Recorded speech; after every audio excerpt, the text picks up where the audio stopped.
아침도 주의 은혜 입어 자리에서 일어나게 하시고 생명을 허락하사 또 한 날을 주님 은혜 안에 살게 하시니 감사합니다.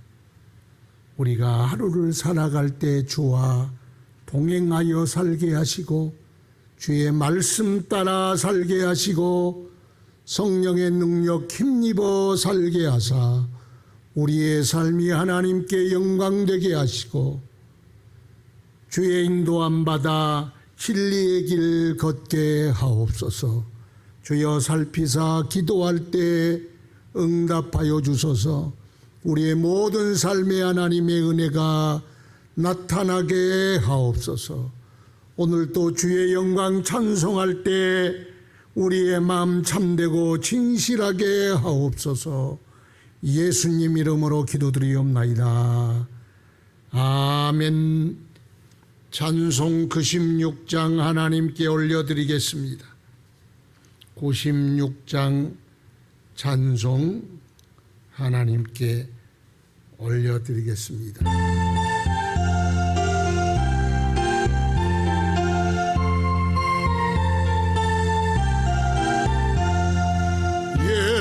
예수님은 누구신가 은은 자의 위로 없는 자의 풍성이며 전한 자의 높음과 잡힌 자의 노임 되고 주리 기쁨 되지. 예수님은 누구신가 약한 자의 강함 눈먼 자의 빛이시며 병든 자의 고침과 죽은 자의 구원되고 우리 생명 되신 예수님 누구신가 주한 자의 정함 죽을 자의 생명이 죄인들의 중보 멸망자의 우리 평화 되신 예수님 온 교회의 온 세상에 그주신 모든 왕의 왕이 심판하신 주님께 우리 영광 되신 하나님 말씀 히브리서 2장 17절 18절 말씀 신약 성경 355쪽입니다. 히브리서 2장 17절 18절 말씀을 함께 합독하도록 합시다.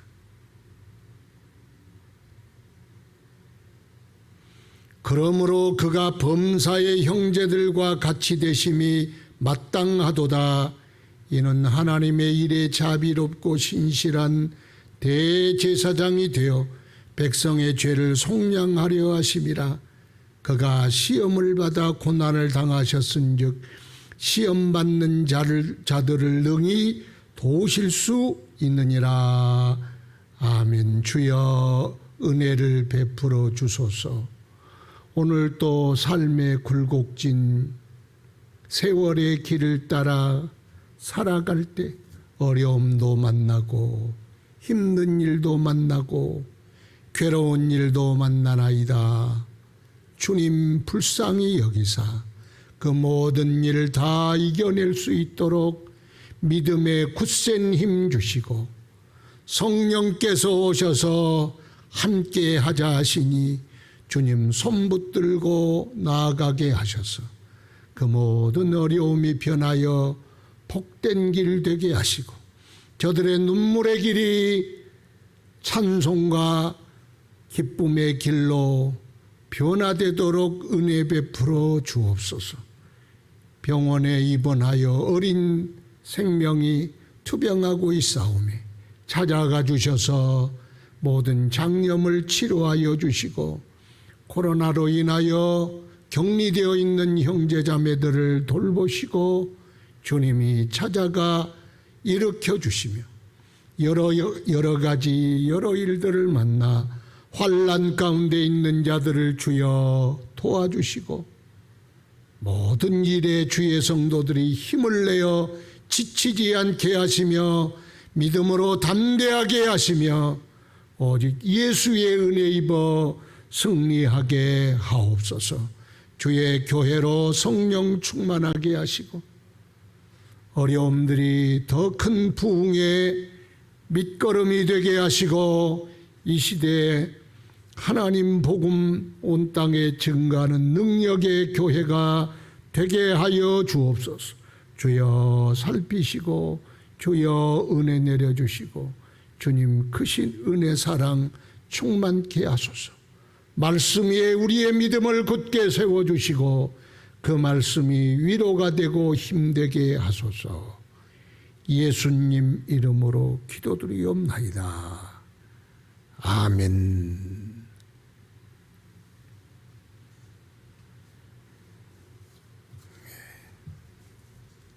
그러므로 그가 예수님이 범사의 형제들과 같이 되심이 마땅하도다. 형제란 우리 성도들과 같이 혈과 육을 입어서 사람이 되심이 하나님의 아들이 사람의 아들이 되심이 마땅하다. 왜냐? 그분은 대제사장이 되어 백성의 죄를 속량해야 하기 때문에 그렇다. 그러니까 하나님의 아들이 사람의 아들로 오지 아니하면, 인자가 되지 아니하면 죄의 문제는 해결되지 않는다. 옛날에 구약에는 죄를 지으면 양을 데리고 소를 가지고 성전에 나가서 죄 짓는 사람이 죄물 위에 손을 얹고 내가 하나님 이런 죄를 지었습니다 고백하고, 그러면 그의 죄가 짐승에게로 전가가 되고 이월이 되고 그 죄를 그에게 뒤집어 씌워서 나의 죄가 죄 없는 양의 죄가 되고 내 죄로부터 오는 저주가 양에게로 가고 나의 멸망이 양에게로 가서, 양이 죄는 내가 지었는데 죽임과 저주와 멸망은 양이 대신 지고, 그래서 죽임을 당하고 죽었다는 증거로 그 피를 가지고 뿌리면서 핏그릇을 가지고 하나님 앞에 아뢰었습니다. 그 사람을 대제사장이라 그렇게 말했어요. 그렇게 불렀어요. 그런데 예수님은 대제사장이 되어야 하기 때문에 우리와 같은 사람이 되어야 합니다. 예수님은 그래서 송아지와 염소의 피가 아니라 예수님 당신이 우리의 하나님의 어린 양이 되사 우리의 모든 인류의 죄를 다 뒤집어 쓰고 골고다 언덕 십자가에서 몸을 찢어 피를 흘려 우리의 대속물이 되시고 친히 그 피를 가지고 하나님 앞에 나가사 누구든지 예수 믿으면 죄사함 받고 멸망치 아니하도록 온전한 대제사장이 되어 주셨습니다. 그러면 대제사장을 우리 구약에 보면 사람 중에, 형제 중에, 육신을 입은 사람들 중에 대제사장을 뽑았어요. 왜 그랬을까요? 왜 사람에게서 뽑았느냐? 천사에게서 뽑은 것이 아니라 사람에게서 뽑은 것은 그가, 대제사장이 인간이 당한 고난이 무엇이고 연약함이 무엇이고 부족함이 무엇인지를 알아야 하기 때문에, 그러니까 천사들은 절대로 몰라. 사람의 연약함을 이해하지 못합니다. 그래서 18절에 그가 시험을 받아 고난을 당하셨은즉 시험 맞는 자들을 능히 도우실 수 있느니라. 예수님이 시험을 받아 고난을 당하셨다. 그 말은 우리 인간의 몸을 입은 연약한 육체가 당하는 모든 시험과 어려움을 주님이 다 겪어보셨다. 그래야 우리를 이해합니다. 죄인이 와서 내가 실수했습니다. 죄를 범했습니다. 야, 너 1년 전에 또 왔잖아. 그런데 너 또 죄질을 지었어? 안 돼, 안 돼. 너 가, 자식. 그렇게 물리치지 않겠습니까? 또 어떤 사람이 죄를 지어 왔는데 제사장이 그걸 가만 보더니 참 이해가 안 되네. 아니, 왜 그런 실수를 해? 그런 죄를 지어? 그 연약함을 이해하지 못하고 정죄하고 판단만 한다면 그 죄인은 죄와 함께 죽을 수밖에 없어. 아이, 그까짓 걸 가지고 시험에 들고 그까짓 걸 가지고 범죄를 하고 그까짓 일에 그렇게 나자빠지느냐? 참, 네 대책 없구나. 빨리 가. 아니, 또 지었어 너? 만약 우리와 같은 연약함과 그리고 우리와 같은 고난을 당해보지 않는다면 예수님이 어찌 대제사장이 되겠습니까? 그래서 예수님은요, 세리도 불쌍히 여기시고 죄인도 불쌍히 여기시고 현장에 가늠하다 끌려온 여인도 불쌍히 여기시고 그들을 이해하고 긍휼히 여기셨어. 불쌍히 여기셨어. 주님도 연약함이 있기 때문에 그러나 죄는 없으시니라. 죄가 없지만 우리의 연약함을 그분은 아셨습니다. 어떤 분들은 그렇습니다. 대단한 분들은 아니, 무슨 신앙이 그렇게 기복신앙이냐? 기복신앙이 뭔지는 잘 모릅니다. 그런데 어떻게 사람들이 병 고쳐달라 하느냐, 양식 달라고 하느냐, 도와달라고 하느냐, 취직시켜달라고 하느냐, 그런 저급한 기도를 하나님 앞에 가지고 나와서 드리냐? 그런 건 좀 기도하지 말아라.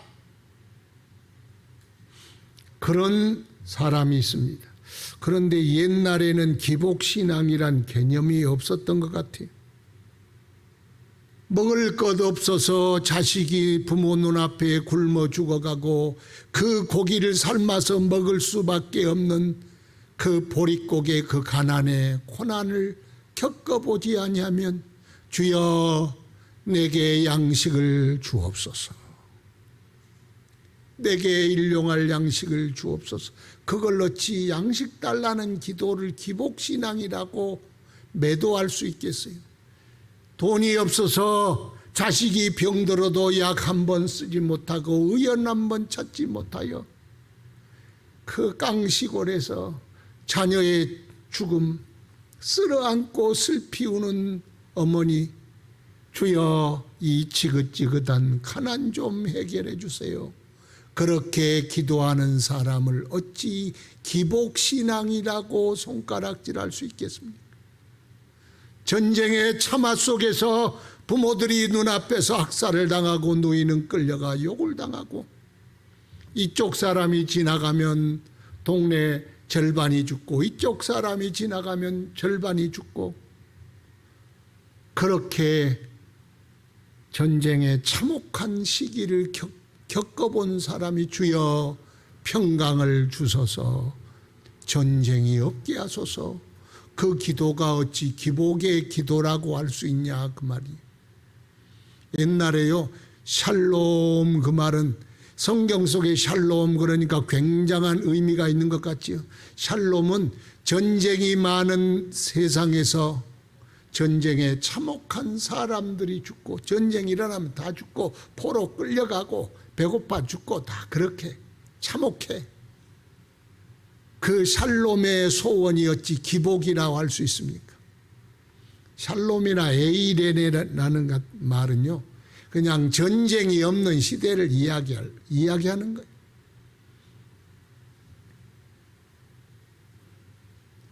주님 병 고쳐주세요. 폐결핵을 앓은 주위의 사람들이 가족들이 죽어가는데 병 고쳐주세요.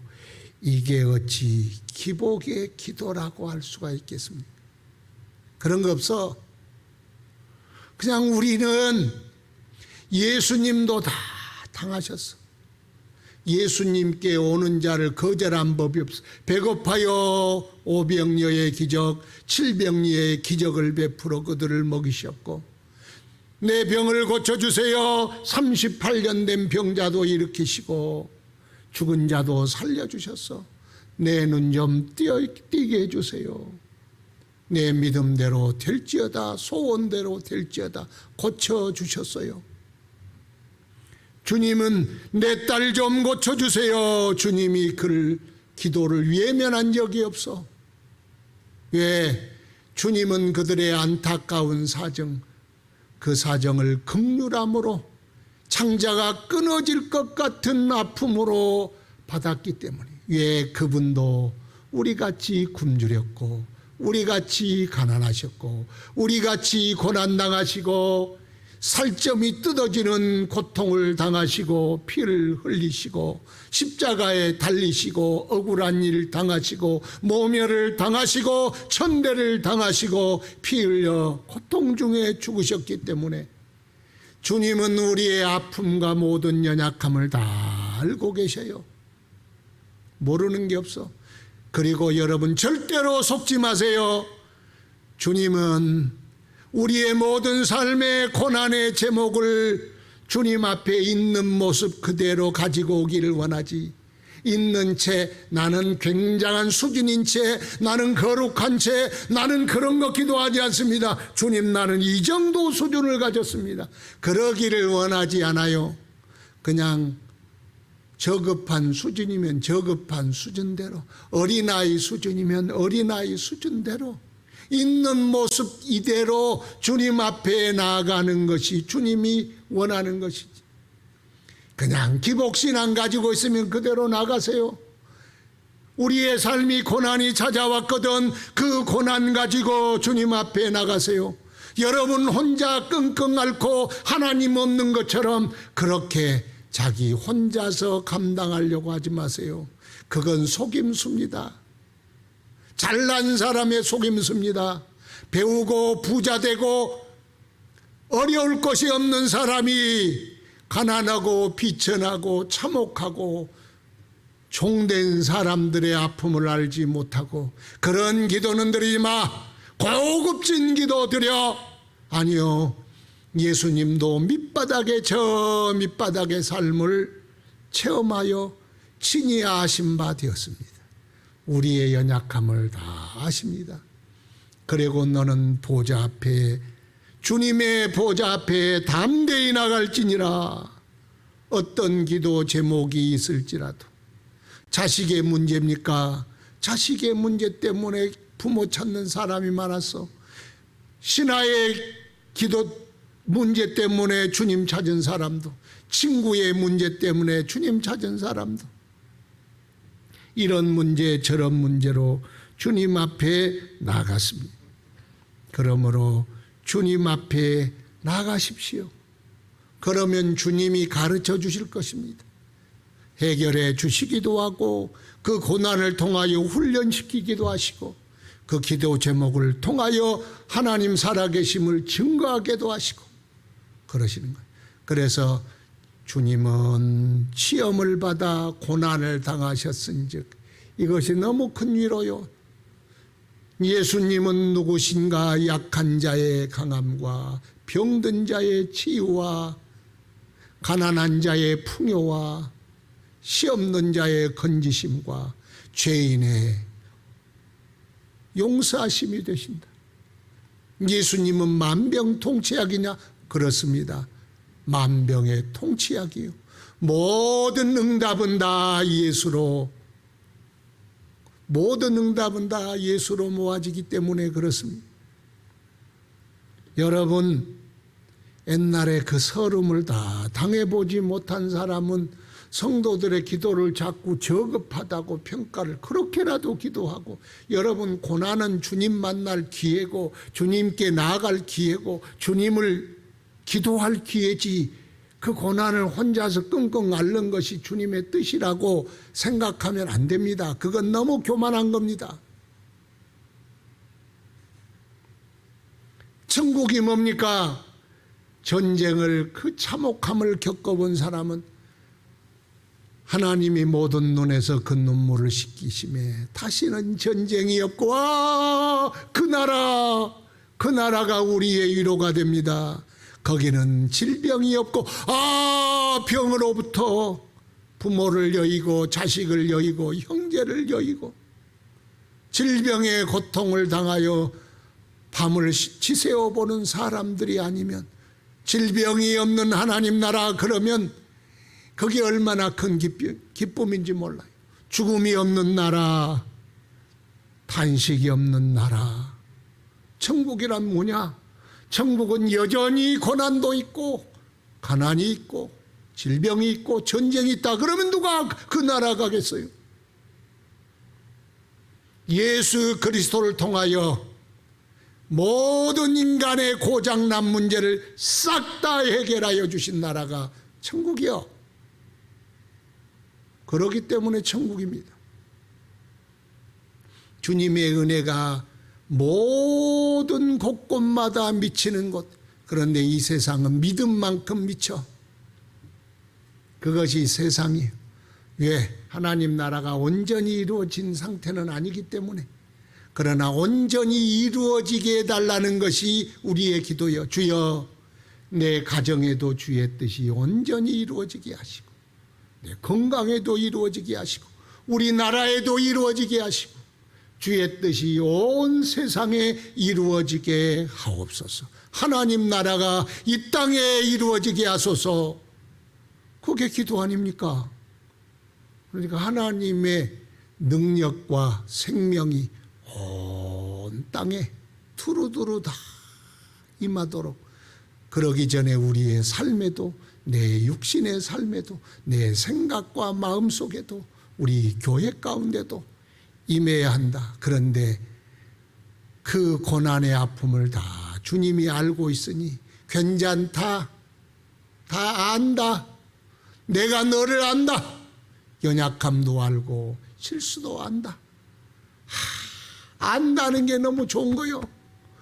주님이 우리의 연약함도 알고 우리의 아픔도 아는 거요. 아는 거요. 우리 동생들 여의고 우리 누님도 돌아가신 분 있다 그랬잖아요. 나는 내가 초등학교 3학년인지 그 정도 됐나 봐요. 우리 동생이 죽었는데 돈이 없어 약도 못 쉬고 의원도 찾아가 보니 못하고 한 번 찾아갔는데 죽었어. 그 죽은 동생의 시체를 안고 죽음을 안고 우리 어머니가 흐느껴 울던 그 모습 지금도 내 눈앞에 선합니다. 여러분, 그 연약함을 주님이 아신다는 거예요. 그래서 주님 찾아가서 기도하는 걸 기복이다, 그런 거 하지 말라, 수준 떨어진다, 그런 말씀을 안 하신다는 거예요. 예, 우리 연약함을 다 살아보시고 체험하셔서 긍휼한 마음 가지고 누가 무엇을 가지고 찾아오든 그 마음을 이해하신 주님, 그분이 대제사장이고 우리의 중보가 되십니다. 그까지가 좀 참아. 절대로 그러지 않아. 그건 그냥 어떤 신학자들이 정해놓은 신학자들이 그렇게 만들어 놓은 거예요. 모든 것 다 가지고 내게로 오라. 수고하고 무거운 짐진 자들아 다 내게로 오라. 그것이 주님이 우리를 향한 초청이십니다. 그러므로 우리에게는 대제사장이 있다. 이것 또 뒤에 대제사장이 나옵니다. 대제사장보다 뛰어난 예수님, 모세보다 뛰어난 예수님, 천사보다 뛰어난 예수님, 모든 것보다 뛰어난 예수님, 그분께 나아가는 저와 여러분 되기를 축원합니다. 다 같이 기도합시다. 거룩하신 아버지, 주님이 계시오니 주님이 친히 우리를 아시오니 우리의 모든 연약함을 친히